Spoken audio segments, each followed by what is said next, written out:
India out ते welcome Modi. काही महिन्यांआधी भारताशी लढणारा छोटासा शेजारी देश मालदीवला अखेर उपरती झाली आहे. पंतप्रधान नरेंद्र मोदी मालदीवच्या दौऱ्यावर आहेत आणि त्यांच्या स्वागतासाठी विमानतळावर राष्ट्राध्यक्ष मोहम्मद मोइझूनसह अख्खं मंत्रिमंडळ हजर झालं. काय आहेत मोदींच्या मालदीव दौऱ्याची वैशिष्ट्य? चीनच्या बाजूने झुकलेला मालदीव पुन्हा ताळ्यावर आलाय का?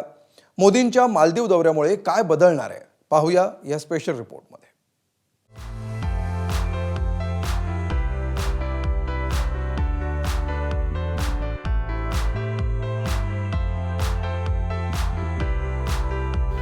ही दृश्य आहेत पंतप्रधान मोदींच्या मालदीव मधल्या स्वागताची. स्वागताला हजर होते खुद्द मालदीवचे राष्ट्राध्यक्ष मोहम्मद मोइझून.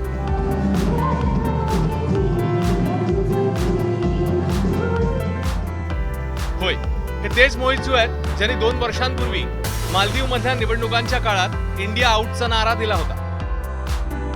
पण गेल्या 2 वर्षातल्या मालदीव मधल्या घडामोडी पाहता आणि भारताने दिलेल्या दणक्यामुळे मोदी मालदीव दौऱ्यावर येताच मोइझून आणि त्यांच्या सरकारने या अशा पायघड्या घातल्या आहेत.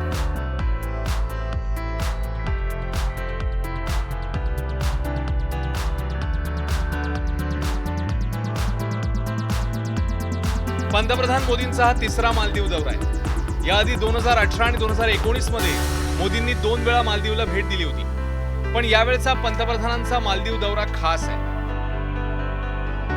25 ते 26 जुलै दरम्यान मोदी मालदीवमध्ये असणार आहेत. मोइझूनच्या आमंत्रणावरून पंतप्रधान मोदी मालदीव दौऱ्यावर आले आहेत. दोन्ही देशातील ताणलेले संबंध सुधारण्यावर भर देण्यात येणार आहे. व्यापार, सागरी सुरक्षा, हवामान बदलावर द्विपक्षीय चर्चा होणार आहे. विविध पायाभूत प्रकल्पांची व्हर्च्युअल पाहणी देखील करण्यात येणार आहे. 26 जुलैला मालदीवच्या 60व्या स्वातंत्र्य दिनाच्या सोहळ्याला पंतप्रधानांची उपस्थिती असेल. याच दरम्यान पंतप्रधान मोदींच्या मालदीवमध्ये येण्यानं इथल्या पर्यटनालाही पुन्हा एकदा चालना मिळण्याची शक्यता आहे. कारण 2 वर्षांपूर्वी मालदीवने भारत विरोधी भूमिका घेतली होती.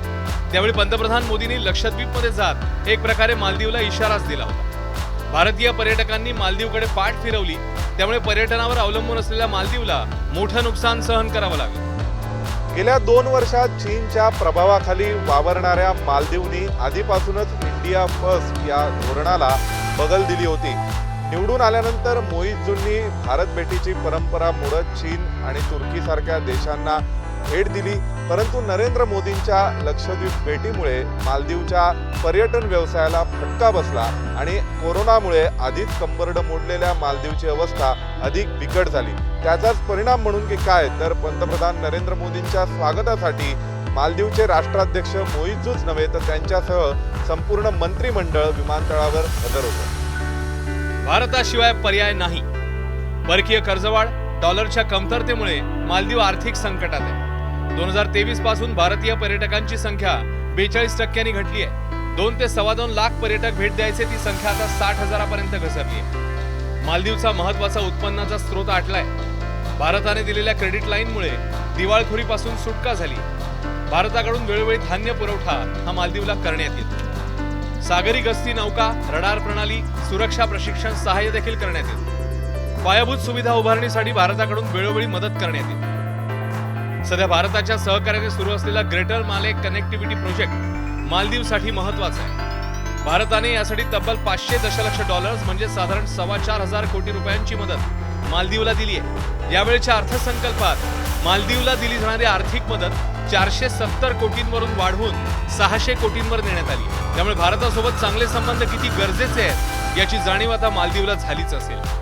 त्यामुळे पंतप्रधान मोदींचा दौरा मालदीवसाठी दोन्ही देशातले आंतरराष्ट्रीय संबंध पुन्हा सुधारण्याची, भारताचा विश्वास संपादन करण्याची संधी ठरावी. ब्युरो रिपोर्ट, एबीपी माझा. एबीपी माझा, उघडा डोळे बघा नीट.